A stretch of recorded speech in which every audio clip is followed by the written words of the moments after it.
Welcome to 365 Christian Men, where every day we aim to inspire and encourage with real-life stories about men. April 5th, Dietrich Bonhoeffer. Bonhoeffer was a pastor and theologian who became the lead spokesperson for German Protestant resistance to the Nazis. Much of his resistance work was done undercover inside Germany's military intelligence organization. But he also demanded that the Nazis change the way they defined Jewish people. He insisted Christians with Jewish ancestry were entitled to all the rights as other Christians. In this point, he was at odds with the Nazis and with some of the Christian leaders. The Nazis took away his right to lecture or publish, and eventually, they took away his life. Here's how it happened. One man of peace can wage war on evil. When the Nazis came into power, they envisioned a new Germany, and they built Dachau first to house political prisoners, but it soon turned into a concentration camp for anyone the Nazis deemed unfit for the new Germany, including anyone with Jewish grandparents, artists, intellectuals, gypsies, the physically and mentally handicapped, and homosexuals. The government bullied Jewish people. The government destroyed Jewish-owned businesses. The government assassinated handicapped and mentally challenged people to get them out of the way. Evil swept through Germany, and it grew. The government was evil. A week after Hitler declared himself to be Führer, which means supreme leader, Dietrich Bonhoeffer went on the radio and proclaimed that Hitler was not the supreme leader. Only God was supreme. Someone at the radio station cut off the speech. As Bonhoeffer was speaking, silence filled the radio air. It was not the last time Germany would seek to silence Bonhoeffer, but he had just begun to speak. He tried to rally fellow ministers to join him, to stand up against Hitler, but they refused. Instead, they joined Hitler and literally took down crosses and put up swastikas.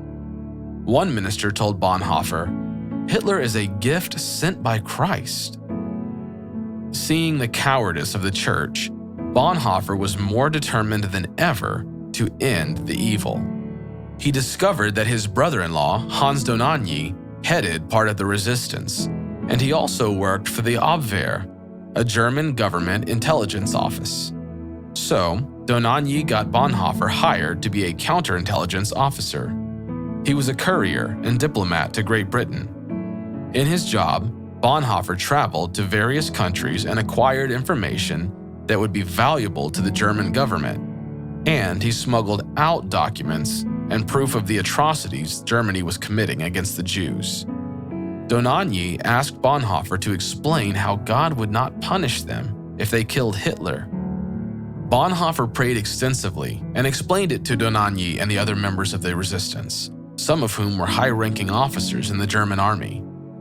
Sometimes a Christian must sin boldly for the cause of Christ, Bonhoeffer said.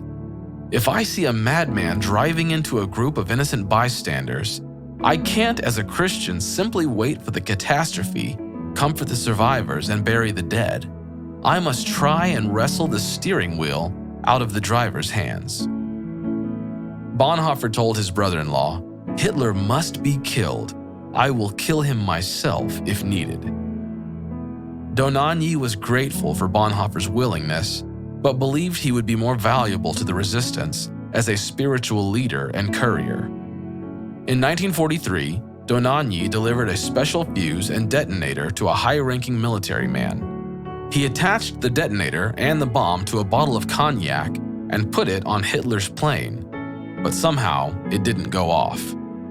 A few days later, the resistance gave 2 bombs to a partner, Major Gersdorf, who hid the bombs in his pockets.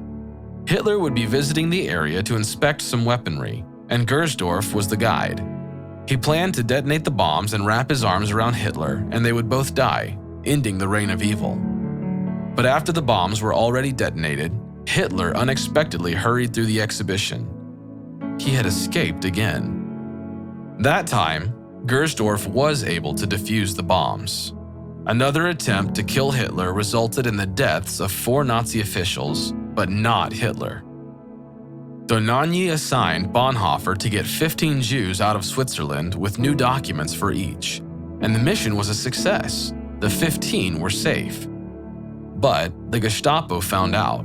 They also found papers that linked Bonhoeffer to the assassination attempt, and they arrested Dohnanyi and Bonhoeffer. He spent the next 2 years in prison, but he used his time to minister to others and to write books that inspired readers to live for Christ and to spurn evil.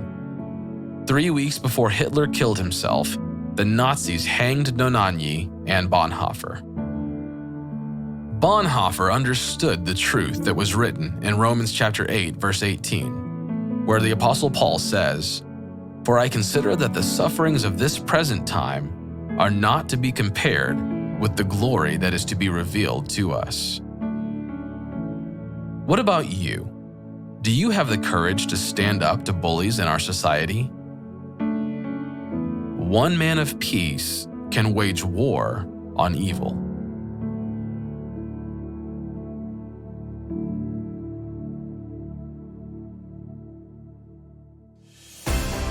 Thank you for listening to today's story. Every day of the year, our hope is to inspire you with real-life stories of faithful men who have gone before us. Hebrews 12:1 says, "Therefore, since we are surrounded by so great a cloud of witnesses, let us lay aside every weight and the sin that so easily ensnares us. Let us run with endurance the race that is set before us."